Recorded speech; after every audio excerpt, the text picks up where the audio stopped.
사랑하는 성도 여러분, 우리가 살아가는 이 세상의 모든 혼란은 기준이 무너질 때 시작됩니다. 기준이 무너질 때. 수많은 자동차들로 가득한 거대한 도로 위, 예를 들어 출퇴근 시간 꽉 막힌 방학 사거리를 생각해 보십시오. 그 복잡한 곳에 질서를 부여하는 것이 있습니다. 바로 신호등이죠. 신호등. 그런데 만약 그곳에 신호등이 꺼져버린다면 어떤 일이 벌어질까요? 도로는 순식간에 무법지대가 됩니다. 서로 먼저 가겠다고 엉키고 경적을 울리며 결국 끔찍한 사고로 이어질 것입니다. 신호등이라는 절대적인 기준이 사라진 자리에 남는 것은 방황과 파멸뿐입니다. 이것은 단순히 도로 위에서만 적용되는 것은 아닙니다. 오늘 우리가 읽은 이사야 5장 본문을 보시면 이스라엘이라는 거대한 영적 사거리에 신호등이 완전히 꺼져버렸습니다. 그러자 끔찍한 혼란이 이어졌습니다. 이스라엘의 지도자들은 죄를 멀리하지 않았습니다. 18절에 이렇게 말하죠. 거짓으로 끈을 삼아 죄악을 끌며 수레줄로 함같이 죄악을 끊는 자는 화 있을진저. 이들은 거짓으로 죄악을 자신들 편으로 끌어들였습니다. 심지어는 하나님을 조롱하죠. 19절에 그들이 이르기를 그는 자기의 일을 속속히 이루어 우리에게 보게 할 것이며 이스라엘의 거룩한 이는 자기의 계획을 속히 이루어 우리가 알게 할 것이라 하는도다. 이 말은 쉽게 말해 하나님대로 서두르라고 해라. 그분이 하고자 하시는 일을 빨리 하시라고 해라. 그래야 우리가 볼 것 아니냐. 계획을 빨리 이루시라고 해라. 이스라엘의 거룩한 분께서 세우신 계획이 빨리 이루어져야 우리가 그것을 알게 될 것이 아니냐. 이렇게 하나님을 조롱하는 것이죠. 자신들의 죄악을 하나님이 어떻게 심판한지를 보여달라고 조롱합니다. 이스라엘은 선과 악의 기준을 완전히 뒤집어 버렸습니다. 아니, 선과 악의 경계를 무너뜨렸죠.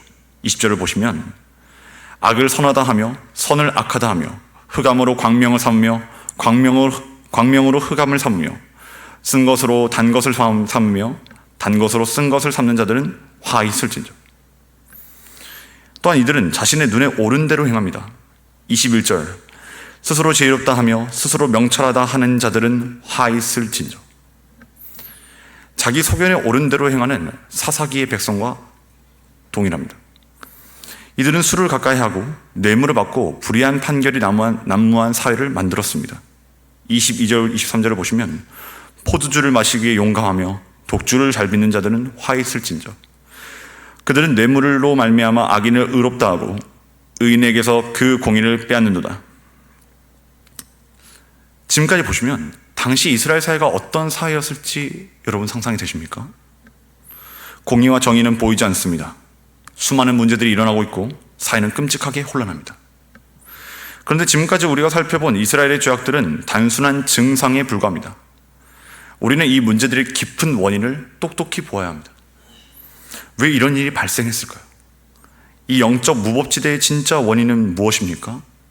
바로 다음 절 24절에 나옵니다. 이로 말미암아 불꽃이 그루터기를 삼킴같이 마른 풀이 불 속에 떨어짐같이 그들의 뿌리가 섰겠고 꽃이 티글처럼 날리리니 그들이 만군의 여호와의 율법을 버리며 이스라엘의 거룩한 이의 말씀을 멸시하였습니다. 그들이 만군의 여호와의 율법을 버리며 이스라엘의 거룩한 이의 말씀을 멸시하였습니다. 이스라엘이 영적 무법지대가 된 이유는 영혼의 신호등이요 삶의 유일한 기준인 하나님 말씀을 버렸기 때문입니다. 기준이 무너지니 이스라엘은 스스로 선악의 기준을 정하는 치명적인 타락의 길로 접어들었습니다. 사랑하는 성도 여러분, 이것이 단지 이스라엘의 문제일까요? 우리가 살고 있는 이 시대, 그리고 무엇보다 우리 개인의 영혼도 마찬가지입니다.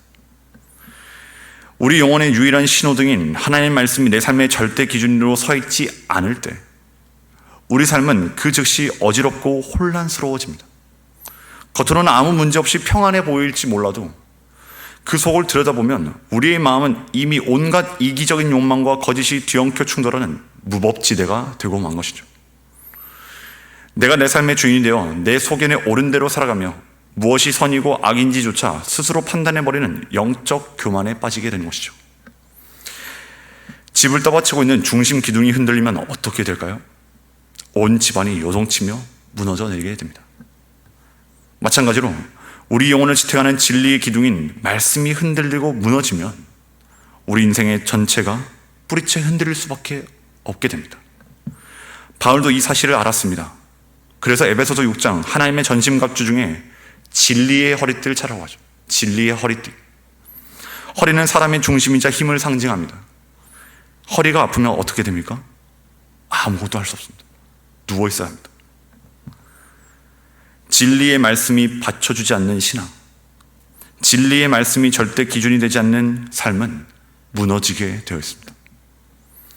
하나님의 말씀을 버린 이스라엘은 이제 하나님의 심판의 대상이 되었습니다. 25절. 그러므로 여호와께서 자기 백성에게 노를 바라시고 그들 위에 손을 들어 그들을 치신지라. 산들은 진동하며 그들의 시체는 거리 가운데 분토같이 되었도다. 그럴지라도 그의 노가 돌아서지 아니하였고 그의 손이 여전히 펼쳐져 있느니라. 하나님은 이스라엘의 죄를 가만히 그냥 지켜보고만 계시지 않았습니다. 하나님은 친히 이스라엘의 대적자가 되셔서 아수를 통하여 이들을 치심으로 무감각하며 잠자는 자들을 깨우실 것입니다. 하나님과 하나님 말씀을 버린 자들의 결말이 오늘 본문과 같다면 하나님과 하나님 말씀을 절대 기준으로 삼아 사는 자들은 어떤 삶을 살아가게 될까요? 주야로 말씀을 묵상하며 말씀이신 그리스도 안에서 거하며 살게 될 때, 우리 인생의 신호등이 제대로 작동하게 될 때 우리는 진정한 평안을 얻게 됩니다.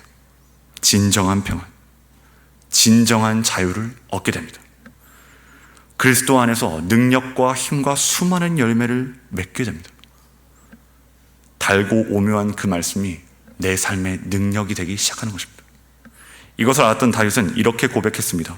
시편 119편 133절에 나의 발걸음을 주의 말씀에 굳게 세우시고 어떤 죄악도 나를 주관하지 못하게 하소서. 나의 발걸음을 주의 말씀에 굳게 세우시고 어떤 죄악도 나를 주관하지 못하게 하소서. 성경은 주의 말씀을 따라 순종하는 자에게 주시는 복들로 가득합니다. 주님은 끊임없이 주님 말씀을 따라가는 자들에게 넘치는 복을 약속하셨습니다. 그러므로 사랑하는 성도 여러분, 오늘도 우리의 눈과 마음에 두어야 할 것은 주님의 말씀인 줄 믿습니다.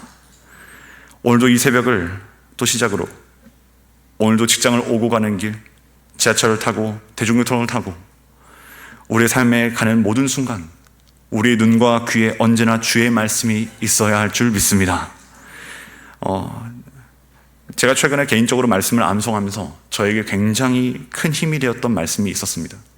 그 말씀은 시편 119편 165절의 말씀입니다. 주의 법을 사랑하는 자에게는 큰 평안이 있으니, 주의 법을 사랑하는 자에게는 큰 평안이 있으니 그들에게 장애물이 없으리로다. 그냥 평안이 아니라 큰 평안이 있다고 하십니다. 주의 법을 사랑하는 자에게, 또한 그들에게 장애물이 없을 것이라고 주님 말씀하십니다. 말씀 맺겠습니다. 사랑하는 성도 여러분, 하나님의 말씀이 우리의 삶의 절대 기준이 된다는 것은 단순히 기계적으로 억지로 지켜내는 것이 아닙니다. 그것은 매우 인격적인 일입니다. 우리가 누군가를 깊이 사랑하고 사모할 때 자연스럽게 그 사람의 말을 귀담아 듣고 지키고 싶어지는 열망이 생겨나는 것처럼 주님의 말씀을 우리가 역시 간절히 사모할 때 비로소 우리의 삶의 진정한 기준이 될 수 있습니다. 하나님의 말씀은 그 자체로 영원 불변한 절대 기준이지만 그 말씀을 내 삶에 어떻게 받아들이냐는 우리의 몫입니다. 오늘 이사야 시대의 백성들처럼 교만하게 말씀을 멸시하고 내 소견대로 살 수도 있고, 다윗처럼 그 법을 사랑하고 열망하며 큰 평안을 누릴 수 있습니다. 그러므로 오늘 이 아침 우리는 말씀 앞에서 우리의 태도와 우리의 마음이 어떠한지를 정직하게 돌아보기를 원합니다. 또한 성령 안에서 말씀을 사모하는 갈망을 달라고 기도하기를 원합니다. 그리고 오늘 하루 나는 언제 어떻게 주님의 말씀을 펴고 읽고 묵상할 것인지 구체적으로 한번 생각해 보시면 좋겠습니다.